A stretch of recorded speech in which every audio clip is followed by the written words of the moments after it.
तावा दूसरा रावा रावा हमारा ये बरगढ़ का फेमस बारगबी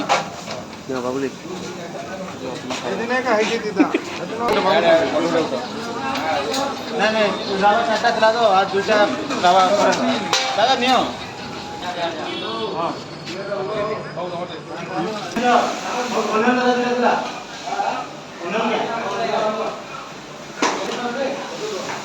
दादा